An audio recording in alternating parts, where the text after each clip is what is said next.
Hello, welcome to Inspiring Women with ADHD. I am Renee Allen, the host of this podcast. I'm trying to see where I'm supposed to look. And I am excited to be here. I know I need to cough. Got something in my throat for half a second. Today, I want to talk to you about making accommodations for yourself. So, what are accommodations? I usually think of accommodations being for somebody who needs them at work or in school. So if you have a child who gets an IEP, I don't know if they call them IEPs everywhere, but in California, that's what they called them. And I'm adjusting things. I'm making accommodations for myself right now. So teachers will make accommodations for a child who has been put into, I guess, what do you call it? An IEP is a program? I don't know what it means. Individual, educational, something. I'm never good with remembering the details. Sorry about that. But what the idea is, where another student might do fine with the way the teacher's going to do things for everyone, not every student is. So one of my sons had a problem with tedious homework, and the resource specialist saw that. And so the accommodations that they made for him in school were that he didn't have to do all the math problems. They would say, you only need to do every other one. And when he was in class, that they would identify which topic, this is like, or subject, this is when he was younger, when there was just one teacher, which subject he might be struggling with at that time. It might be that month, the next month, or whatever. And the resource specialist would pull him out and teach him that in advance. And then when he would go into the classroom and the teacher would teach it to the whole group, he already had a base understanding for it, and he was in a better position to be able to learn. And so there are accommodations that you make to help that person thrive in that environment. My son, who's in college, was diagnosed with ADHD, and the accommodations that they make for him, there may be more.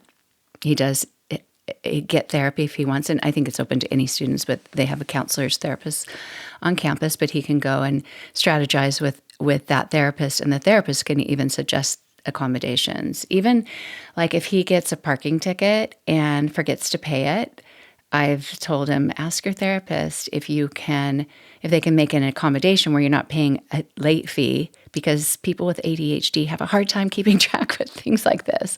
And someone with a neurotypical brain who doesn't forget things constantly might think, well, that's just an out. Like everyone should be able to do that. But if it's super common for you to lose track of things, forget things, then having that accommodation could be helpful.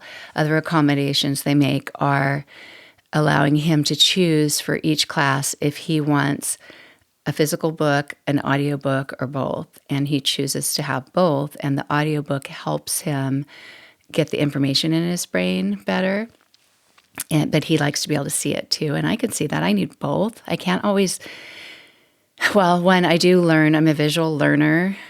Like if you came and said, hi, my name is Melissa, and kept talking. A lot of us forget names when people tell it to them. But if I can't hear very well, which I can't either, but if it's a name I haven't heard of, I often ask them how to spell it, because then I can see it and it makes sense. My brain can process it in more than one way, and it actually isn't processing it with just that auditory. So I have to do other things. Like if it's Melissa and I do know another Melissa, I'll think, oh, every time I see her, I'll think, oh, that's like my friend Melissa in Santa Cruz. Or there was a woman last night, and this is my own accommodation that I make, is to ask a question or to make an association. A woman came last night and her name was Rochelle. And I thought, how am I going to remember Rochelle? And as I talked to her and voiced it, even explained to her, I'll remember your name because I have a cousin whose middle name's Rochelle. And also my mom wanted to name all of us with R's, and she liked that name. She thought of naming a daughter Roxanne or Rochelle. Anyway, so, just kind of making a pathway to my brain so that maybe I'll remember it better, and hopefully I will, remembering the face with the name. But back to the accommodations, often organizations like a school or a teacher will make those accommodations, or you think of handicap access, accommodations for wheelchair ramps and what do they have, those little elevator things that go up, or even handicap parking. They've made accommodations so people who can't walk or can't walk as far have access to doing that in a way that works for them. Sometimes accommodations aren't made for you. Maybe you don't have any settings, or you have some settings that you are in a lot, and everyone's not walking around making accommodations for you. I've heard in places of employment, and I haven't worked a full-time job since 1990. So that's how long I've been out of the workforce with a full-time job. I've had part-time jobs, if you can call it that, because I teach yoga.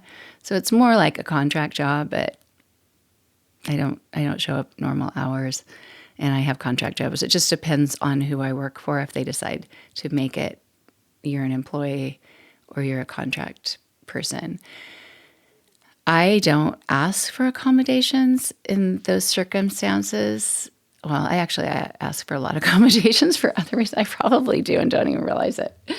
Yeah, because I have sensitivity to sound and noise, and the way that I guess I haven't been thinking of it through an ADHD lens. I've thought of it as a yoga teacher lens, because a yoga teacher wants to have this calm environment and wants to be able to make it nice for the people in that room if they can. And at gyms, it's not always possible.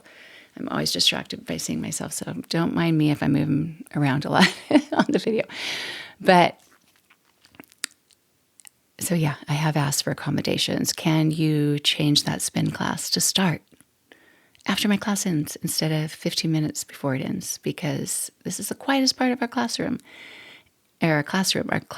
and we're getting this boom, boom, boom music. I love spin classes. I love that kind of music when I'm doing a cycle workout, but not when I'm teaching yoga.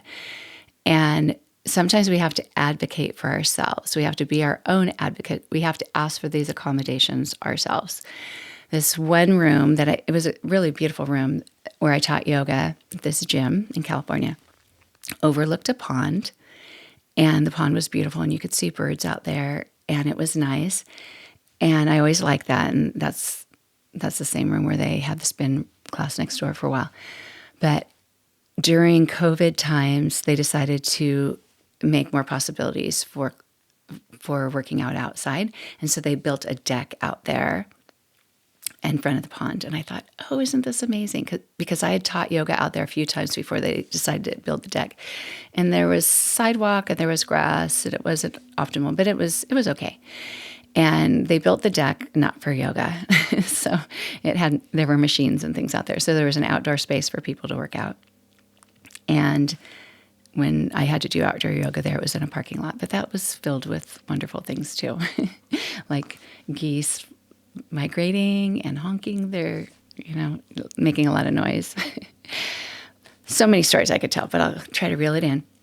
So when that deck was built, members of the gym would walk out and work out. And usually there wasn't much noise. There wasn't a distraction. But sometimes a personal trainer would go out and bring somebody that they were training out there to a machine.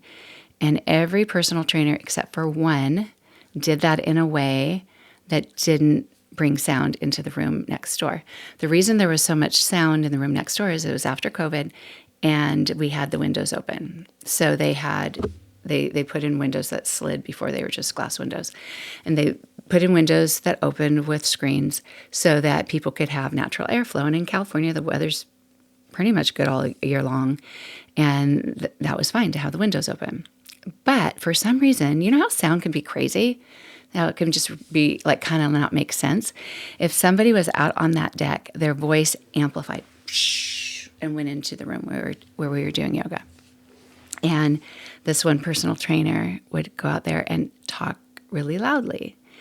And so I mentioned to the manager, her voice carries, and that's all we hear in there. And can she not go out there till our class is over? Can she have her personal training sessions indoors and not during yoga time? So I was doing that accommodation for the people in the class. But when I think back, a lot of it was I could not think straight when somebody else was talking while I'm trying to think and talk at the same time.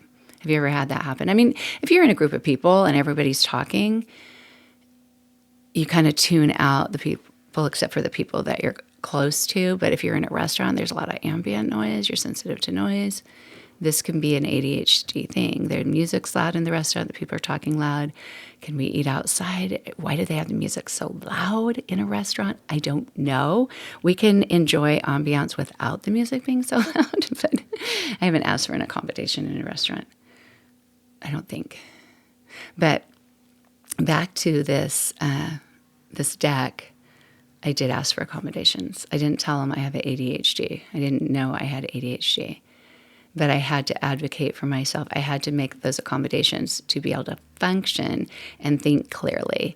And what was really funny is that gym members would walk outside and think, I'm going to make a phone call on their cell phone and think it was private because they were outside.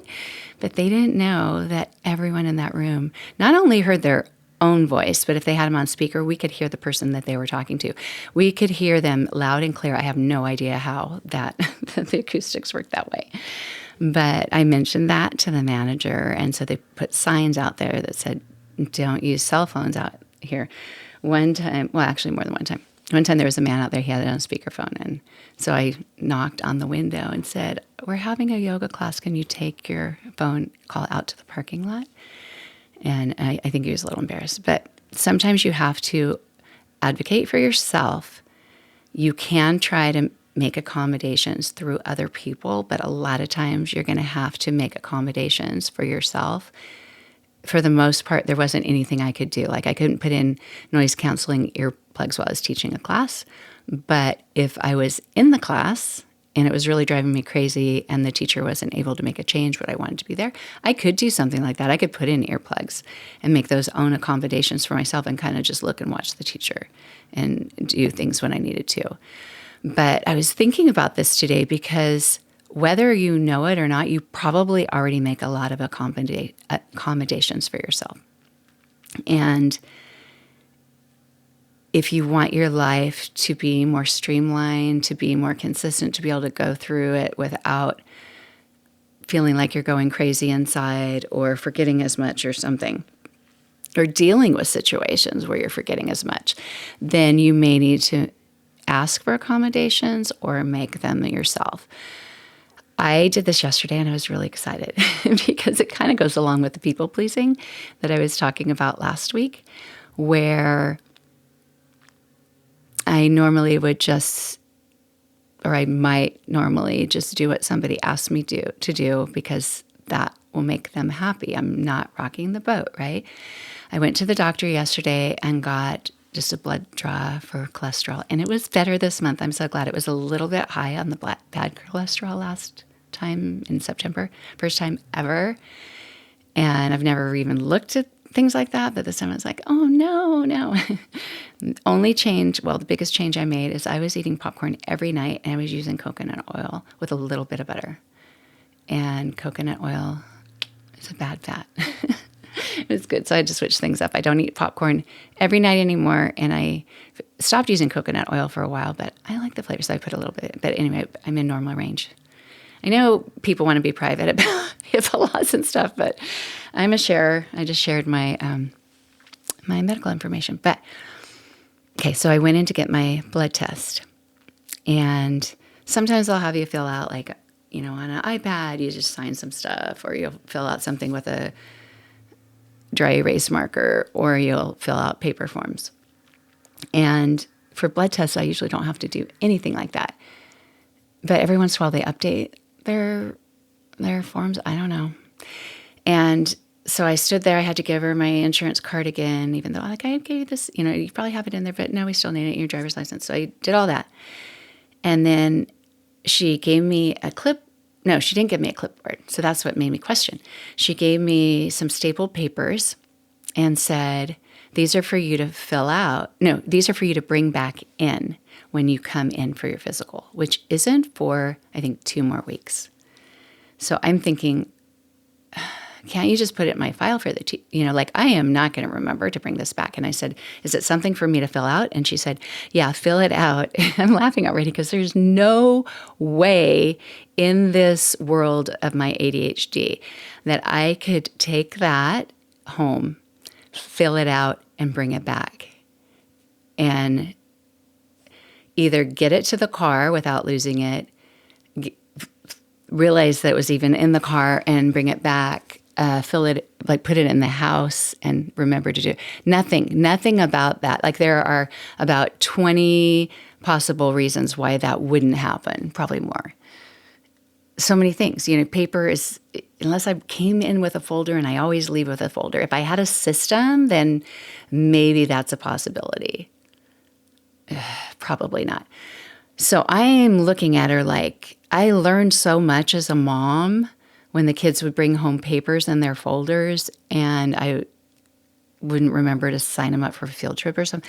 Like I've just learned that I don't keep track of those things. So I said, I don't think I will remember to bring it back. I just told her, I don't think I can remember to do that. And she just kind of went, oh, okay. Like she wasn't upset or anything like that, which I don't think she would be. But I thought quickly on my feet, which might not sound like it's like that brilliant, but I just said, can I just fill it out here and hand it back to you now or after the blood draw and not have that responsibility? And she said, sure, if you want to. And so she handed me a pen. She handed me a clipboard. I sat down. It did take a little bit longer. They brought 2 more people in there before they brought me in. And I had it filled out before I had to go in for my blood test. And I just thought, I'm so glad I did that. Where else in my life can I do that? Where else can I ask for an accommodation that isn't any harder for them? And sometimes it might be a little harder for them. But when can I do that for myself? When can I give myself that gift and give myself that ability to do it in a way that works for me? That to do it in a way that works at all. It's not just working for me. It wouldn't even work for them if I did it the other way because they wouldn't get their paper. And and then, well, they'd probably just have me fill it out again. Now I was thinking I was like solving all the world's problems, but they'd probably just have me fill it out again. So if you think about accommodation as accommodations, so hard for me to get words right sometimes. If you think about setting accommodations as being setting yourself up for success, when you make an accommodation, you're making it so you're able to do something successfully. And it can be as simple as some of the things that I've talked about before, and you may already do, like having multiple places in your house where you can charge your phone if you need to, so that if you're in a certain room and you need to charge the phone, you're not going into your bedroom to get the charger, bringing it into the other room, and then you're going to get distracted, or you might get distracted by going in your room and forgetting what you were doing in the other room. All those things. At least for me, room shifts are distractions. They're huge distractions. And they take brain power. And if somebody's talking to me and I go in that room, I might even forget what I was doing. Then I go back. It's just a time waster and stuff. So any accommodations that you can make for yourself, like having multiple chargers, having multiple things, like let's say you have a purse, your gym bag. That's where you have your gym things. You have one wallet and you switch it from this to this to this according to where you're going. My gym bag it's not my gym bag. So I have my gym bag for when I work out. I also have my yoga bag that always has the keys to this one place where I teach yoga, because you have to have a key fob to get in and you have to have a key to get into the group fit room. When I was not consistent with always using that bag to go there, then I would forget my keys. I'd forget to transfer them. So any accommodation that you make by having multiple things in your house will give you the ability to succeed. If you tend to lose your glasses, having more than one pair of glasses will be helpful.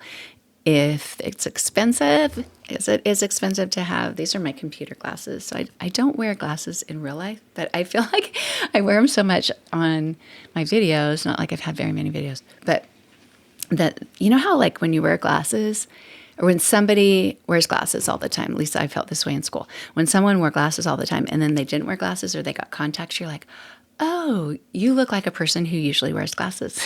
That's what I thought. Maybe everybody didn't think that. But anyway, so I just have to explain. I don't usually wear glasses, but I wear them for the computer and for reading. So anyway, when you make accommodations, you are setting yourself up to succeed. You're giving yourself the best possible outcome. It's not like you're doing something that like you shouldn't have to do. You're doing something that you do need to do. With glasses, I shared my strategy before with my sunglasses. I mostly wear my sunglasses when I go out the door to get in the car, or go out that same door to go on a walk, or I can go out that door to go to the swimming pool. I wear sunglasses when I get in the swimming pool. This is our first house with a swimming pool, and I'm so excited.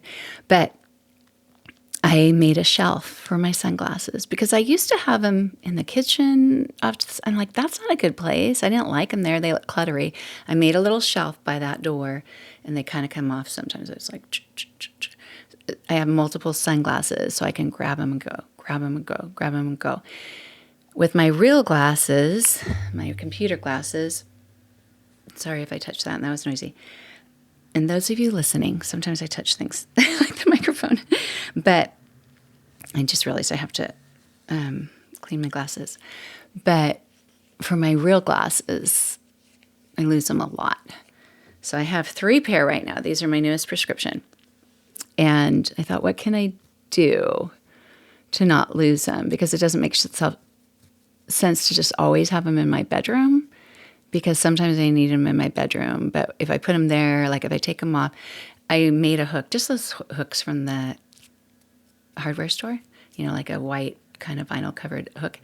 And I just screwed it into the wall. I put the other one on the side of a shelf without damaging this shelf.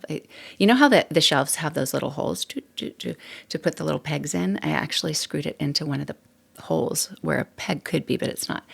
But I have them so they stick out, and I can just take my glasses, and if you're not watching, I just fold them up and put them over, and they don't get scratched. Because being not observant of everything that's going on around me, I didn't realize until I was married that you can scratch your glasses by putting them down the wrong way. And dropping them too. If you drop your glasses, he's like, yeah, every time the glass touches the ground or something in your purse or the table, they can get scratched. I'm like, oh, so hanging them up is good. But making an accommodation for yourself, or asking at the doctor's office, can I just fill this out now? Whatever that is for you. And even teachers, I don't know what it's like for parents now. If teachers email things more, that can be hard too, to manage the emails. I was so glad that my youngest son graduated high school. And he graduated in 2020. Now I can't even remember. I think 2022. No, 2021. So COVID year was 2020. 2021 was go back to school, but just barely. Like things were crazy spaced apart and masks and everything. And then the next year was more hybrid. Anyway, so he was in a good spot because he didn't have to have a graduation that was a drive-by graduation. It was actually on the football field, but we had giant squares for each family, and you brought your own chairs. And I don't think they made us wear masks at the graduation. We had to wear them at the concert he went to, and it didn't make sense. The wind was blowing. Everybody was far apart. Anyway, masks were a distraction. I needed the accommodation of not having something on my nose. Glasses are okay. But you put this here and my brain stops working. I'm putting my glasses, in case if no one's watching. It's looking like a mask. That, I can see that. I can see that. And that was an accommodation for the world at the time, which I understand why.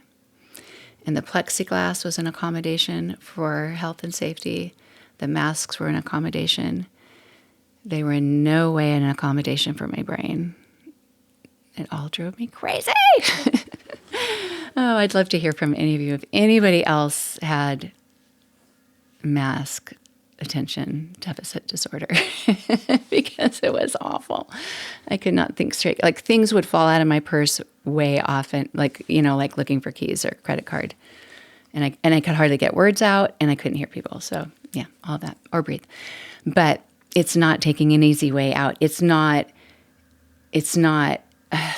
being a complainer. If you're a people pleaser, you don't want to be a complainer. It's not being a complainer. It's just advocating for yourself. It's recognizing I can't function this way, or at least I'm not functioning very well. And I can apologize all I want to. Well, maybe I don't want to, but I can apologize over and over and over for like, oh, I'm so sorry I forgot about that. Oh, I'm so sorry. As I say that, I look at the clock because I'm supposed to sub some classes. Is it at 2:30? I don't even know. I have to look. I'm subbing classes today. Okay, 3:30. That's another thing with ADHD. You can't, not everybody. Okay, 3:30. I'm subbing 2 classes today. And anytime things not normal on the schedule, it's hard.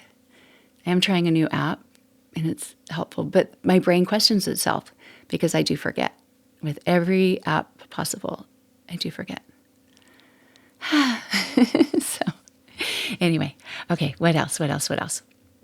So one reason that an accommodation is important, besides functioning, is if you're trying to succeed without that accommodation, you might be doing what they call masking symptoms. So you're trying to ignore that you have that symptom. You're trying to ignore that you can't keep track. Well, you're trying to function as if you are somebody who can keep track of something. You might even, especially if you're new to knowing you have ADHD, you may have just thought, I just have to try harder. I just have to like be more mindful of this. I need to be more responsible. If I tell somebody I'm going to do something, I need to be more honest about it. You might be using effort and you might be just doing other things that aren't helpful. They're not changing your symptom. And by just your effort, you're trying to push through it. Like I tried to push through being shot or not being talkative when I was little. Like I'm not going to be talkative anymore. It's not helpful because it's not possible. So what you end up is overwhelmed. You end up completely burnt out. I don't think of burnout as much anymore, as even though that's still a term we use. I think more maxed out. Like I'm maxed out. Like frazzled, scattered, even more scattered, even less able to function because you're putting effort into something that's not doable. It might be sometimes like rolling the dice, and sometimes it works out. But if you set accommodations for yourself, you set up a system, whether it is a little hook for your sunglasses or hook for these glasses, shelf for the other glasses, whatever that is. One friend recommended, just putting a chain around my neck. I know that's the thing that people did forever and ever. And maybe, probably a lot of people still do that. A chain, whatever. If you have body sensitivity, I couldn't handle feeling that on my neck. And when I bent over all the time, it would fall off because I'm always bending over, do things in the house. So, yeah. So you can try with all your might, but you're going to end up less able to do things you could normally do. You'll be more frazzled, more overwhelmed, maybe riddled with embarrassment. I'm the only mom that keeps forgetting. You probably aren't, but you see a lot of other moms who aren't, or other women, whether you're a mom or not, who are remembering their doctor's appointments, who are remembering to show up for this or that they said they would. Yeah. So accommodations can also help you go with the strengths of your brain rather than fighting against the way that your brain works. So if you're trying to push through the way your brain works, you're actually aligning with your brain strengths. You probably are a really responsible person. You probably do like consistency. You just aren't able to be consistent without this accommodation. You aren't able to go with the flow and stick with things. You can focus, you can hyper focus if you're not distracted. And if you lose things all the time, you're going to be distracted, especially if those things contribute to your function. If you need your glasses to be able to get on the computer and work on something, or to be able to read something, or to be able to talk to somebody. If you need do you have AirPods? Do you have multiple use pairs? Mine have another accommodation. If you can see, I have fingernail polish dots on the case, and over time I've lost enough of these that I've bought others used, or people have given to me because they feel bad. And then sometimes they just show back up. So I think I have 4 of these cases, but this one only has a left one. I never did find the right one on this one. But I had to put the fingernail polish in them to know which case to put them away in. And I need this to be able to get things done in my house. I need to have something in my ear, a podcast, a audiobook, a TV show. I need people talking to me so that I can work, so I can get my work done. That's my accommodation. And I'm glad that I figured that out, because I didn't know I had ADHD when I started doing that. I actually didn't start it with these things. I used to have a little DVD player, the kind that they used to have, the portable ones for cars. I had one probably for my kids or something, or for exercising in a different room. I don't know, making accommodations for the size of our family. And I could not, I hit a point, probably hormonally at that stage of my life, I hit a point where I could not get myself to do certain things in the house that I needed to do, wanted to do. I want to clean out this closet. I can't get myself to stay here. Well, if I put this movie on, I'll stay here, and then I can carry it in another room, and I'll organize the towels, and then I can go in here, and magic. Anytime you find an accommodation that's magic, it's working with your brain strength. It's helping. I say it's helping calm the brain, but it also stimulates you, so that it's a natural stimulant. So, what are some common accommodations? Some people use noise canceling headphones because outside noise is hard for them, hard for them to function at work, in school, in public, in spaces. My son brings earplugs with him a lot of places that he goes. And we even saw that when he was little in the movie theater. We started realizing he's not happy here unless we bring earplugs. Everything was louder to him. And I've started becoming that way in certain environments, or I just plug my ears, and I know it doesn't look, I know it sounds like I'm not happy with the people that I'm listening to, but they're just too loud. They're just too loud. But other accommodations, you probably use some of these, and maybe you can think of some more. But things like timers, like a timer where you can see the time, or you set a timer. Well, that can just be a time management one too. But something that's visual, sometimes that can help. Or just having a place where you stash things that you can't work on right now. Like people have junk drawers and stuff.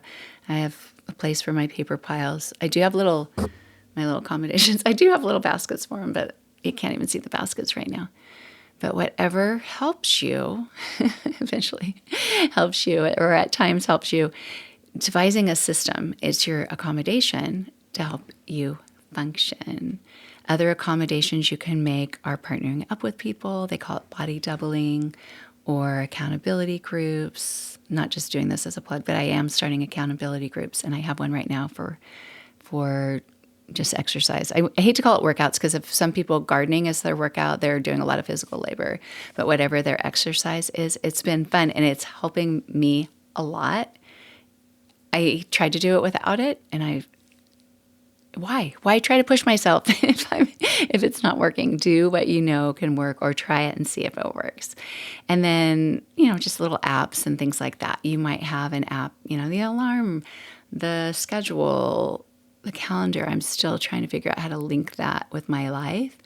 But whatever you need to do to help you, or if you have to go to a meeting, or you go to church, you have to go somewhere where you have to sit still, you have to kind of, just if you feel kind of trapped in those situations, what can you do? How can you dress? What can you do so that you can sit in a way that you want? I will show you my accommodation here from my podcast. So Okay, if you're watching, I think I can angle the camera down. Or maybe I can just lift it up. That might be easier. But I have a couple. Oh, it feels good actually to sit differently. I have to change how I'm sitting a lot, and sitting on the floor is 1,000 times more comfortable for me. So I have these. They're not cushions. It's called a zafu. It might be noisy. It's like a beanbag chair, but it has buckwheat holes in it. I don't know why that's what they use, but that's what they use. I have a square one. I have multiple round ones. I bought them for yoga, but I use them to be able to sit on the floor for a long time. I'm going to sit without that for a minute. To be able to fold clothes. I learned early on I needed to watch TV to fold clothes. I grew up doing that, and I thought that I just like doing it because that's what I grew up doing it. But now I know. Now I know why. But whatever accommodations you have for being able to sit for a while, maybe you have a fidget toy, or you bring a journal or a calendar or something to keep your hand busy, to doodle, to color. A lot of people do coloring books. I haven't done that, but my daughter likes it.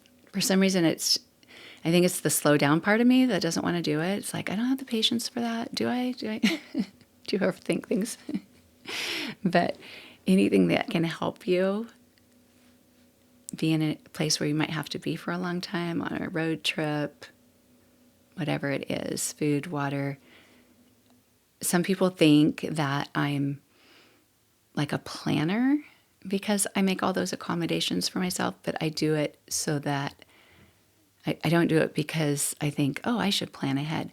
I do it because I paid the price, not that it's a big price, but I paid the price. I've experienced what it's like to not have enough water with me all day long. I've experienced what it feels like to not have a snack, or to not have more than one pair of shoes when I go to Disney World as options. And I didn't like it. So I made those accommodations because I'm very much distracted by my body. I'm distracted by what shoes I'm wearing, how my clothes feel, if I'm too cold, if I'm too hot.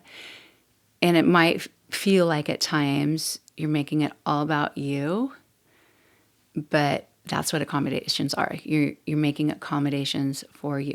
It's not that you're not mindful of anybody else.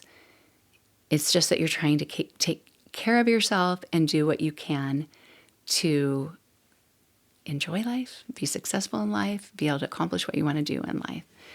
It can help you reach your goals, but it can also just make you feel more pleasant, more relaxed. And I haven't figured it all out. Well, of course, you don't think I figured it all out, but but even for Zoom, and and video recordings are the same way, but Zoom especially, because on Zoom I can see the people. I mean, right now I've got a distraction of that picture, like not enough of it was showing, but it was showing. So now I made it a little bit of a showing. But when I do Zoom calls, I'm mindful of there are other people. Sometimes I get distracted and can't listen because I'm curious what the people's house looks like, or like, how did they get their hair to look good, or, all that stuff that you just start thinking about. And I'm just aware that I can't be wiggly. For some reason, I feel a pressure to be still. And when I feel that expectation, it makes it harder for me to sit still. I can't keep moving. I can't move, but I can keep moving. So that's what I have to do is, when the accommodation, if you're on Zoom, is you can always, what do you call it? Turn off your camera. Turn off your camera so just your little screen shows.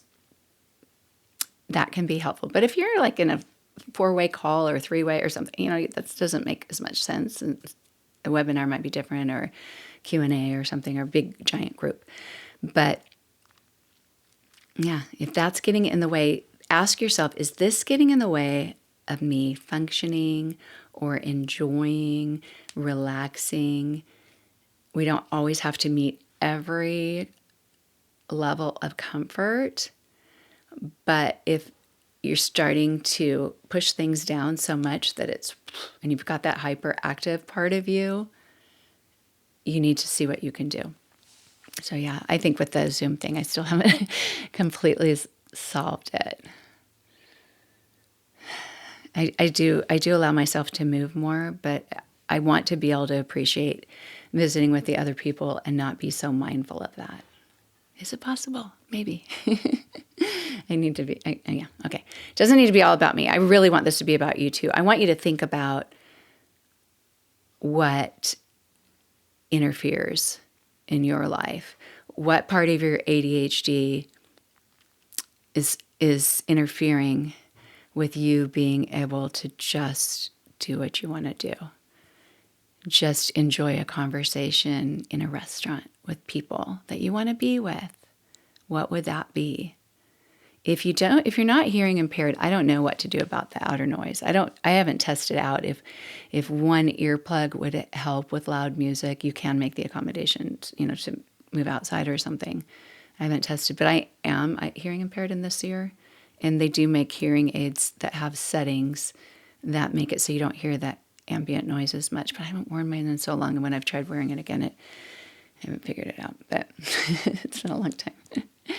But anyway, I think that's probably it for today.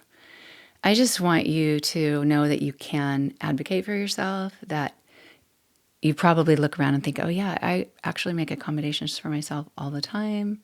I chew gum because that helps me relax. And my daughter said she did that in college. She'd chew gum in class so she could sit there a little bit better. I did a lot of doodling. I also gave myself permission to close my eyes. Closing your eyes can be really helpful in just relaxing the nervous system, and just like if you're drawing or something, it looks like you're not paying attention. You can actually relax more and listen more. Same with closing your eyes. And I learned this little skill in high school, and that if you sit, because my desk was on the far right. I'll back up a little bit, and I'll try to describe it if you're not watching, but. If you have a desk or a table, tables work too. I guess I shouldn't get back from the microphone. But what you do is you put your arm out and then bend it like this. So it's like you've got a 90-degree angle and your elbow and your hand is on the desk.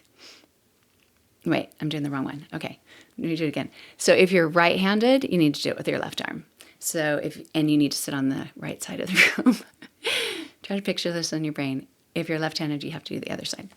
So I was sitting on the right side of the room, the farthest right desk, and I would bend my left arm, put it on the desk, turn my head to the right, and take notes with my right hand.